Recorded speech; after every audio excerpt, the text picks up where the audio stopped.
Kalau tidak dibuka seperti itu, ekspertisnya lari kemana? Larinya mestinya ke corporate. Jadi Which is apa tuh? Yang ke corporate itu apa misalnya? yang ke corporate misalnya kayak membuatkan untuk Bullet kemarin Metaverse kan industri baru. Kita nggak tahu nih expertise apa yang dibutuhin. Kalaupun ada di sana di sini gitu ya, biasanya udah pada mahal. So Bullet minta dibuatkan kurikulum Unity Programmer for Metaverse Developer. Jadi saya buatkan dengan berbekal memodeling Bullet yang pengalaman kemarin cerita dia di industri gaming udah legend lah gitu ya gitu ya.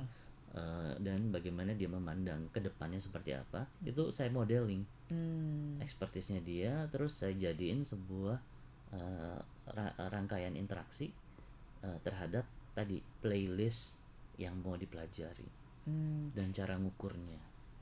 Dan you have to terus harus interview dia terus dong ya, harus interview di awal. Di awal ya. Iya.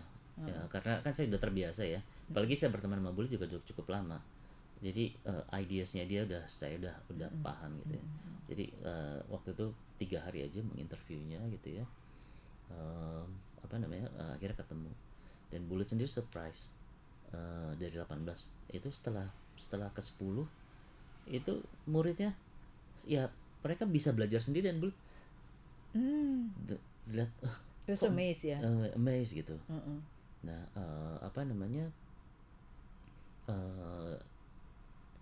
kalau didesain dengan baik seperti itu dan hasilnya Bullet cukup puas karena tim yang sekarang ini jadi timnya dia, dan tim ini bukan orang yang tiba-tiba udah jago dibayar 30 juta per bulan terus dengan kejagoannya itu akhirnya nggak ada sinergi gitu misalnya dengan yang lain. Ya karena biasanya kalau yang expertise gitu punya ego. Ya kan. Jadi ini hasil didikannya Bullet, masih baru, masih muda-muda, tapi Bullet juga ngomong, "Tar yang pokoknya yang itu arahnya ke sini, gini ya." Ya dia bisa kasih direction. Langsung anak-anak kayak gini ya Pak. Oke. Nggak bicara. Jadi apa yang Bullet lakukan kepada anak-anak ini sama sebenarnya kalau orang jago nih bilang, "Pokoknya gue maunya gini." Mereka pasti bisa gitu.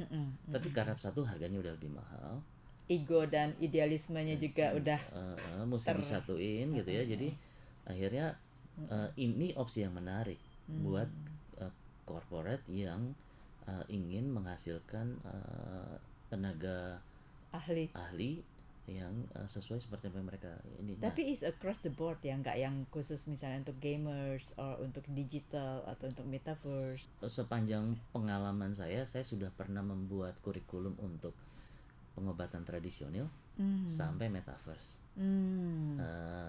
I see. Brainwash sampai real hardcore neuroscience. I see. Kalau gitu kita perlu nih kayaknya biar bos di sini dengerin. Jadi saya artinya range yang udah saya lakukan itu ya di samping sekolahan ya. Dari yang tradisional sampai yang teknologi, dari yang yang ya sampai yang benar-benar hardcore. Gitu ya.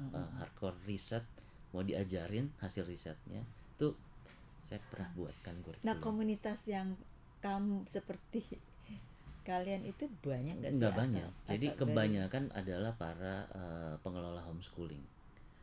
Gitu. Hanya saja sekarang saat pengelola homeschooling bukan yang di awal-awal itu ya, kebanyakan akhirnya ngambil bahannya pemerintah, dia bikin sendiri terus diajarin. Tapi intinya kan cuma bahan yang sama, bukan pendekatan yang berbeda. Tapi kalau homeschooling itu kan kita mempunyai hak kan untuk tidak mengikuti kurikulum pemerintah. Atau harus kalau di outline-nya sama, undang-undang Diknas enggak. Jadi yang penting nanti begitu dia mau naik ke SD ke SMP ambil paket A, SMP ke SMA ambil paket B, SMA mau ke kuliah paket C. Nah, sebenarnya di undang-undang kita itu ada permata. Ada permata yang enggak ada di seluruh undang-undang lain di seluruh dunia, yaitu homeschooling bisa sampai PhD. Karena secara teorinya ya kita boleh tuh homeschooling sampai kita PhD. Cuma masalahnya paket A B C, paket D E F nya itu kampus nggak mau. Karena ngapain ada kampus. bukan ngapain ada kampus. Bisnis modelnya cuma orang ujian doang ke kampus. Kan. Sementara kan padahal sebelum ujian tuh ada itu kan ada biaya segala macam tuh bisnis model yang it's a business kan. It's a business gitu. It's a business. Jadi nggak ada yang mau ini, dan banyak juga yang bilang nggak bisa, itu nanti akhirnya jualan ijazah. Well fine, ujungnya kan sama aja. Sekarang nggak begitu, ada orang juga jualan ijazah kok. Iya sama. Tapi sebenarnya kita kan punya banyak genius yang that's true, maksudnya yang perlu juga di acknowledge dengan kan sekarang kan kalau kita bicara soal di bisnis tuh exponential growth itu kan is on our daily bread, ya kan. Nah bagaimana dengan kehidupan kita sehari-hari, apalagi digital kan. I mean sekarang kita agak susah bicara soalnya digitalnya seperti apa sih gitu kan, orang nggak begitu tahu mengenai digital. Tapi kalau kita bilang nggak gitu mau ikutin digital, sekarang apa kita pakai digital, ya kan. Nah anak-anak homeschooling sekarang makin banyak sebenarnya masih makin banyak. Bahkan Profesor Renat Kasali kan baru ngomong ya beberapa bulan lalu di YouTube-nya, ada ledakan non degree. Karena ya itu mereka homeschooling. Saya ingat kok waktu itu kalau nggak salah Mas Bro bilang bahwa nggak perlu titel, nggak perlu kuliah. Dia nggak bilang nggak perlu kuliah, tapi title is one thing, gitu loh. Tapi untuk kehidupan dan sukses itu nggak perlu. It's a life experience. Betul. Yang dibutuhkan kalau kerja portfolio. Growth dari perusahaan besar yang nggak nanyain kamu sekolahnya di mana, ijazahnya di mana, itu sekarang at the rate of 10 to 15%. Exactly. Gitu. Belakangan ini saya sering melihat dia di homeschooling baru umur kan homeschooling kalau ke uni itu kan 16-17 tahun ya. Ini dia baru umur 13 sudah masuk uni. Jadi bayangkan yang you said tadi, otaknya, brainnya itu, ya kan. Playlistnya itu mungkin kalau sekarang kita playlistnya masih di sini, dia udah di sini, karena absorbernya tuh tinggi sekali. Dan karena sebenarnya gini, cita-cita saya tuh pengen bikin app yang mempermudahkan orang tua bisa bikin kurikulum sendiri untuk anaknya. Jadi dengan demikian dia bisa kan yang paling tahu anaknya orang tua. Betul. Ini bakatnya seperti ini sehingga harusnya harus ini yang ditempuh sama anak saya. Gitu, dan memungkinkan orang kapan itu mau dibikin buat sekarang? Ada investor. Desainnya udah ada, tinggal nunggu investornya. Karena seperti ruang guru gitu ya. As I've been seeing Khan Academy dari ages. Orang mungkin di sini nggak tahu kali ya. Tapi itu sesuatu yang amazing kan, yang dari kertas urek-urekannya dia gitu loh. Yang sekarang oke lah semuanya udah digital kan, siapapun boleh jadi kontributor. Dulu kan dia sendiri yang kalau kita lihat ini orang kok palanya di mana ya, otaknya berapa banyak gitu. Nah orang-orang kayak dia itu kan banyak sekali. Indonesia apalagi. Jadi sebenarnya begini, yang perlu itu beberapa guru mikir, wah kalau semuanya teknologi, apakah kita semua guru harus jadi YouTuber? Ya enggak. Ya enggak gitu. Justru sebenarnya gini, ini challenge ya. Guru yang kualitas mengajarnya itu bagus, dia akan menguasai zaman dan dia tidak akan tergantikan oleh teknologi. Contoh ya, Warren Buffett, mau duduk bareng sama dia 4 jam belajar, harganya $1 juta. Karena keahliannya nggak ada yang deny kan. And it's proven. Gitu. Jadi kalau kita sebagai guru yang benar-benar keahlian personalnya itu bagus, ngajar ini. Jadi sebenarnya kalau guru nih mau mikirin karirnya, dia tuh mikir karirnya sebenarnya satu, pertama dia bisa ngajar satu kelas nggak? Can you handle satu kelas? Setelah ngajar satu kelas, dia masuklah ke ke online. Oke lah, mau jadi YouTuber dan segala macam. Karena ketika itu dia mulai dapat crowd yang lebih banyak. Habis itu ngajar satu stadium. Nah, ketika dia bisa itu, loncat berikutnya adalah ngajar one on one. Iya, nah that is Ketika actually. ngajar one on one itu, your price is going higher. Iya, because kalau udah one on one, the one Yes. yang request you itu udah nggak pikir Yeah. the dollar, Yes. udah mikir how you share, Yes. absorb, I can absorb your Yeah. knowledge gitu. Dan itu Betul. kan nggak that is valuable yang nggak bisa ditulis pakai angka sebenarnya. Betul. Angkanya terserah-serah aja. Komitmen berdua. Iya. Jadi kita jadi guru itu meningkatkan kualitas dirinya aja, karena kalau kita begitu misalnya kan seorang sekarang udah banyak aplikasi YouTube dan mau belajar di Udemy, Pintaria, Coursera, Ruang Akademi, semua banyak. banyak kalau saya Dan bilang mereka banting-banting harga. iya.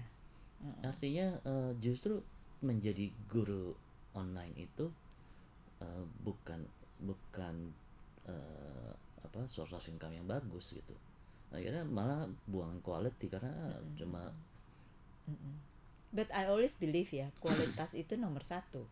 Memang di online atau di digital platform seperti YouTube, TikTok, Instagram itu memang jutaan miliaran lah. How can you compete with all of them? Gak bisa. Tapi I always believe kalau you have something on your expertise and you pertahankan itu sebagai kualitas, Yes.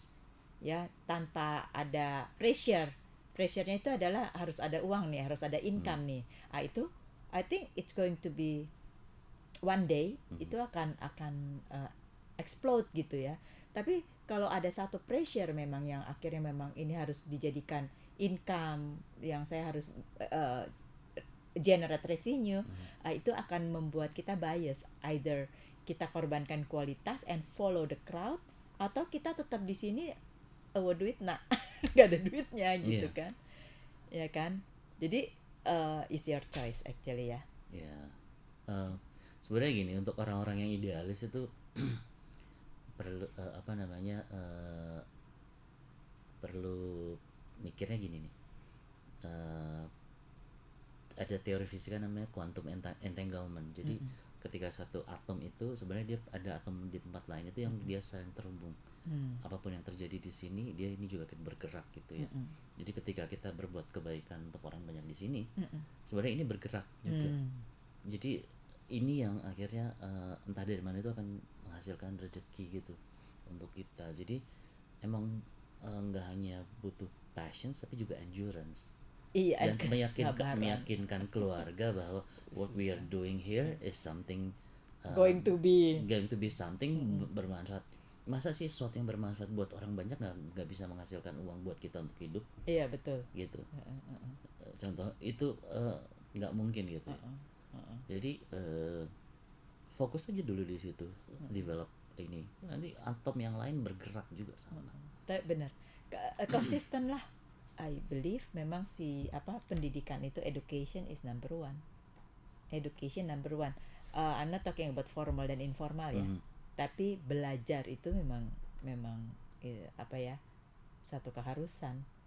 Dan dengan if I learn kurikulum yang memang ngikutin gitu ya, itu akan apa-apa akan growth-nya besar ya. Betul. Quantum leap gitu ya. Betul. Sebenarnya ya. Sekarang kan rasio guru juga ada banyak ya, terlalu banyak sebenarnya gitu ya. Tapi mereka mungkin nggak punya passion karena terpaksa aja jadi guru gitu. Wah, mungkin nih yang akan saya ucapkan berikutnya mudah-mudahan jadi inspirasi yang mereka mau jadi guru. Sekarang dibutuhkan begini loh. Misalnya Anda ngajar matematika nih, seorang guru gitu ya. Nah, sebagai seorang guru yang ngajar matematika, ngajarin matematika TK, SD, SMP, SMA, mau pakai Cambridge kayak apa segala macam, udah banyak kok yang bisa. Yang belum ada adalah ngajarin matematika dari SD sampai SMA tapi konteksnya misalnya bisnis. Gitu.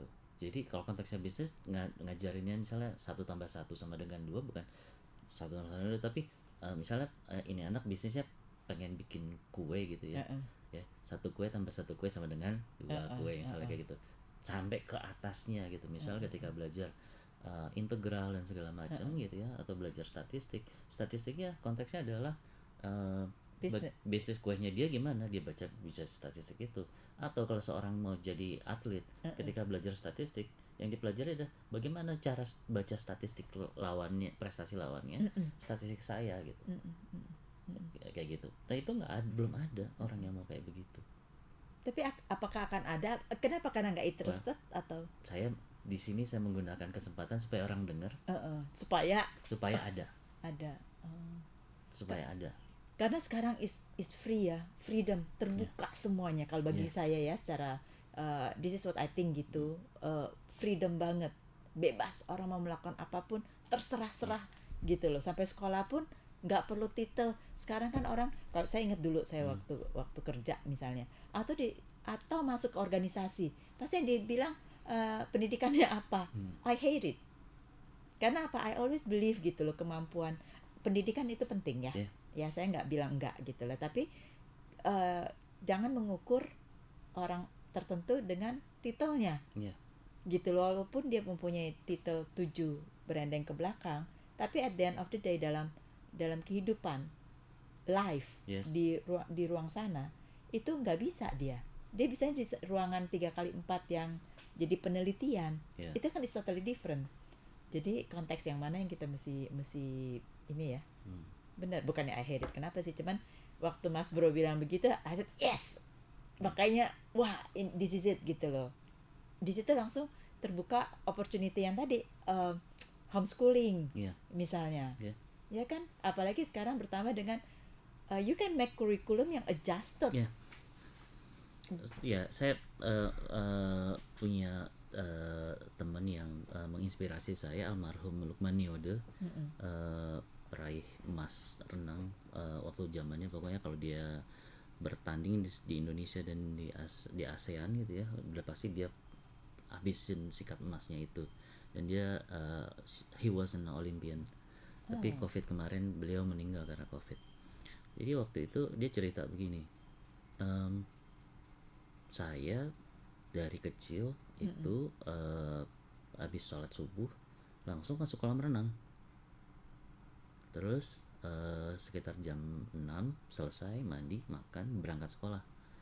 Pulang sekolah masuk kolam renang lagi. Terus abis itu pulang dari kolam renang jam 9 malam. Itu setiap hari. Terus manggilnya Pak Luki kapan belajar? Ya belajar samping kolam renang lah, bikin PR kalau lagi istirahat ininya gitu. So beliau itu kan akhirnya dapat sekolah di Amerika sampai jadi Master of Architecture, dan akhirnya keahliannya adalah membangun arsitek khusus fasilitas olahraga. Artinya ini kan sebenarnya gini, jarang sekali orang tua mikirin kalau anaknya mau jadi atlet. Banyak loh jalan, bukan hanya sekedar jadi selebriti atlet gitu, tapi dia bisa juga sampai ke sana, cuma pendukungnya nggak ada. Jadi misalnya kalau ada kayak begitu ya, anak sambil belajar matematika atlet gitu, matematika atlet, sambil juga dikenalin hal-hal lain. Saat dia menempuh karir jadi atlet, karena atlet paling umurnya 33 tahun selesai karirnya. Habis itu terus setelah 33 tahun mau ngapain? Gitu. Sedikit sekali atlet yang akhirnya benar-benar punya bisnis. Atau ya kayak Alan sama Susi gitu, punya bisnis, atau kayak Pak Lukman Niode, almarhum ini, yang akhirnya jadi orang yang dikenal untuk arsitek membangun fasilitas olahraga gitu ya. So anak ini tetap perlu sebenarnya didampingi dengan kurikulum khusus supaya begitu life after being a star in the sport gitu ya, dia punya kehidupan lain. Boleh dibilang kehidupan normal lah. Enggak juga ya. Kehidupan nggak ada yang normal sih menurut saya sih. Kalau normal kayak boring. Ya benar. Jadi jadi kurikulum designer itu potensinya banyak dan nggak banyak yang pengen ke situ. Nah pertanyaan nih ya, misalnya saya kan bukan di bidang pendidikan, nggak tahu mengenal lah mengenai pendidikan, mengenai education, dunia edukasi gitu kan. Tapi kayaknya interested nih untuk itu kurikulum. Can I learn gitu loh? Bisa. Bisa. Bisa. Untuk belajar membuat kurikulum. I see. Bisa. Yang baru mentas tuh 2 minggu yang lalu itu ya saya ajarin dari mulai cara kerjanya otak. Kita pahami cara kerjanya otak, bagaimana otak belajar, bagaimana otak mengingat, apa yang membuat orang menjadi mengingat, gitu ya. Dari sisi itu terus akhirnya muncullah ternyata kurikulum itu adalah yaitu tadi playlist ya kalau bahasa ininya. Silabus itu adalah sejumlah kegiatan terkait playlist itu. Lesson plan itu adalah action plan menjalankan kegiatan tersebut dan mengukurnya.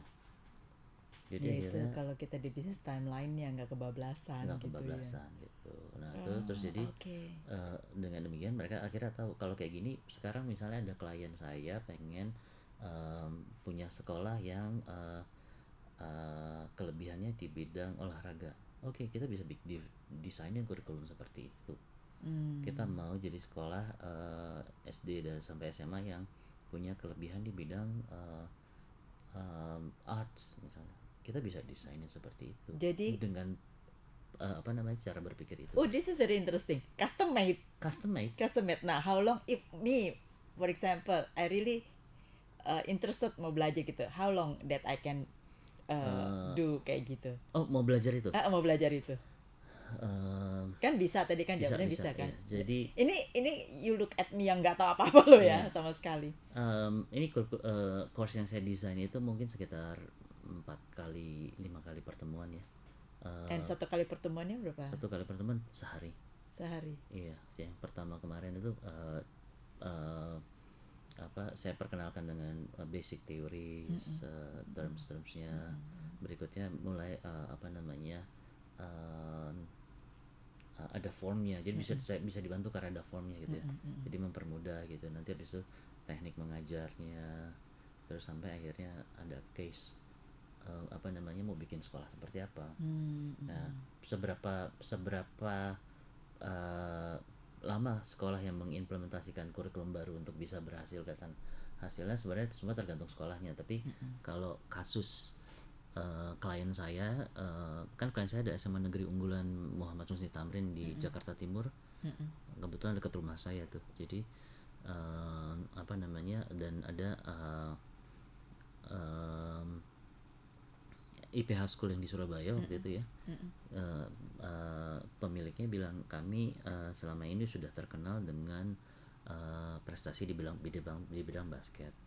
Jadi IPH School tuh kalau lomba basket SMP dan SMA-nya pasti kalau nggak juara 1 juara 2 gitu ya. Nah sekarang mereka mau membangun keunggulan di bidang sains. Terus waktu itu kami bantu desainin kurikulumnya. Waktu itu challenge-nya gila karena tolong digabungkan antara kurikulum nasional, kurikulum Cambridge sama kurikulum Olimpiade. Jadi waktu itu cukup kepecah kepala juga. Ternyata nggak sesimpel itu. Jadi cara ngajarin, misalnya ngajarin matematika atau fisika, saya udah agak lupa detailnya. Ternyata ada satu hal yang diajarin di kurikulum nasional, kalau kita cara ngerjainnya itu untuk Olimpiade atau untuk Cambridge, pasti salah jawabannya. Padahal ini science, natural science yang exact. Okay. Pasti salah cara ngerjainnya. Jadi waktu itu kita risetin gitu. Wah, gila nih kalau kayak gini. Oh ya kalau kayak gitu. Tapi kalau kita ajarin Cambridge sama ini, begitu soal itu keluar di UN, pasti salah jawaban Cambridge. Gawat banget ya. Gawat banget kan gitu. Nggak banyak sih. Tapi di matematika, fisika, waktu itu kita matematika, fisika, kimia ada minimum 1 gitu. But this is very good ya. Maksudnya ya kalau misalnya dengan kita misalnya kursus, ini bilangnya apa, kursus atau apa? Ini kursus. Ini jadi kursus. Kalau misalnya dengan kursus begitu, one day we can be like juga. Misalnya saya mau pensiun nih, pensiunnya mau bikin ini kurikulum bisa berarti ya? Bisa. Walaupun nanti kursusnya berkali-kali lah, maksudnya gitu untuk up to that point gitu ya. It's very interesting. Ya, jadi sekolah itu setelah mulai mengimplementasikan dalam kurun waktu kurang lebih 2 tahun, akhirnya mulai bisa nelorin juara. Gitu. Jadi efektif. cukup efektif. Efektif berarti. So, kalau saya balik lagi nih, very interesting soalnya. Kalau saya kursus itu, is that mahal nggak untuk kursus seperti itu? Kira-kira gimana? Nah itu dengan apa yang diajarkan? Dengan apa yang diajarkan, I have no idea sebenarnya. Tapi ini saya tanyakan kenapa? Karena begitu banyak orang out there yang mungkin dulunya kerja sebagai pegawai, kerja sebagai karyawan, misalnya kita apapun dia, yang sekarang mungkin karena pandemi perusahaannya tutup atau pengurangan segala macam, yang sekarang akhirnya kerja di informal, gitu. Padahal dulunya dia adalah manajer di sini atau sebagai kepala bagian di mana. At least they are doing something yang official, kerja kantoran lah gitu ya. Yang saya lihat adalah kesempatan untuk belajar kembali dengan short term. Tentunya saya juga nggak tahu biayanya berapa gitu ya, untuk mereka tuh bisa mengisi ruang besar yang masih potensial, yang masih I believe ini soon akan dibutuhkan gitu loh, karena dengan dibebaskannya membuat kurikulum ini salah satu lowongan pekerjaan potensi gitu loh. Saya sedang mengkampanyekan bahwa it's going to be an exciting career sebagai curriculum designer, karena tadi itu ada aplikasi, ada NLP, ada brainwash, ada brain research, ada pengobatan tradisional, ada metaverse, semuanya banyak gitu. Semuanya ya. Jadi ini kita bicara value dulu ya. Dengan bisa seperti ini, potensi mendapatkan penghidupannya juga. Contoh yang selesai dari sini, mulai bikin kurikulum sendiri untuk homeschooling. Homeschooling itu range-nya sekitar satu anak itu sekitar 3 juta setahun. 3 juta setahun. Artinya ya tinggal cari berapa anak aja untuk dibina untuk misalnya dapat jadi satu pengasuh ini ya. Ini masalah baru gitu ya. So dari sisi itu this is not going to be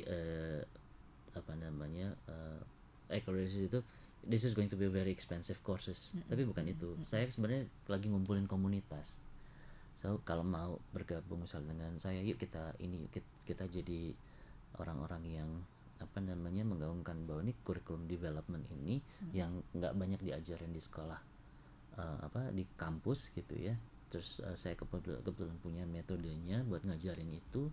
Jadi seperti TOT lah ya. Iya, TOT, let's do it gitu. Let's do it. Mari kita berbagi rezeki. Iya.